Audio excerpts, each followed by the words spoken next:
Welcome. Today, we're having a candid discussion about initial public offerings. Let's look past the headlines to understand what's really happening in the IPO market. Lately, it seems like everyone is talking about the next big thing. Whether it's the historic SpaceX listing or the massive wave of AI companies going public, there's a lot of excitement in the air. We've entered what many are calling the mega IPO era. Companies like SpaceX are debuting with trillion-dollar valuations, and AI firms are raising capital at unprecedented scales. But as fiduciaries, we want to help you look beyond that FOMO, the fear of missing out, and discuss these opportunities within the context of your overall long-term plan. In our discussion today, we'll dive into historical performance data, talk through the pros and cons, and look at why caution is often the best approach. Let's start with a look at the history. While those first-day pops get the headlines, the long-term reality is often quite different for the average investor. Data from Professor Jay Ritter shows that, historically, IPOs have often underperformed similar benchmarks over their first 5 years as public companies.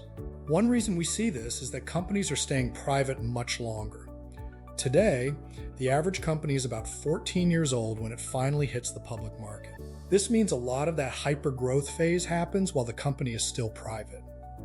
By the time you can buy in, the price might already reflect a lot of that success. Now, that doesn't mean IPOs are all bad. For the markets as a whole, they're an essential way to bring in new ideas and capital. For investors, it's the first chance to own part of these market-defining firms, with the added benefit of audited financial disclosures and better liquidity. However, the risks are substantial, especially for individual investors who don't have the same access as the big institutional players. We often see massive valuation premiums in the lockup expiration. That's when early insiders can finally sell, which often pushes the price down. There's also the winner's curse. In a hot IPO, institutions often take the whole pie. If you're actually getting shares, you have to ask yourself why the professionals passed on them. Institutions get in at the offering price, while retail investors usually wait until trading starts, often paying a premium that can vanish overnight. Take SpaceX as a recent example. Despite all the hype, the stock retreated 15% below its IPO price within just 2 months. It's a reminder that volatility is part of the game. Even the most innovative companies can see their prices struggle as the initial hype fades and the market finds a realistic fair value. So how do we approach this? Usually, our advice is to wait for that seasoning period. Let the hype settle down and the lockups expire first.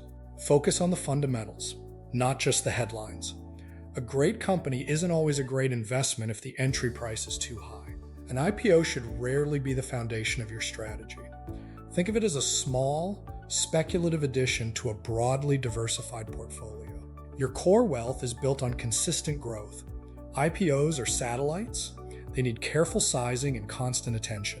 To wrap up our discussion, the excitement around companies like SpaceX is real, but your goal as an investor is to stay objective. Our main takeaways today: history favors caution, understand the institutional edge, and remember that waiting for a stock to season is often the safer path. If you're thinking about an IPO, let's talk about how it fits your specific plan. We're here to help you navigate these markets with integrity. This video was created using HeyGen, an AI-powered video generation platform, and may feature an AI-generated likeness or voice. The information presented is for educational and informational purposes only and does not constitute personalized financial, legal, or investment advice. Nothing in this video should be interpreted as a recommendation to buy, sell, or hold any security, including any initial public offering or newly listed company. Investing in IPOs involves significant risk, including the potential loss of principal. IPO securities may be subject to limited operating histories. IPO securities may lack established market pricing, high volatility, and lockup restrictions that may affect liquidity. Past performance of IPO investments is not indicative of future results. The views and opinions expressed in this video reflect a fiduciary perspective and are intended to help consumers think critically about IPO investments.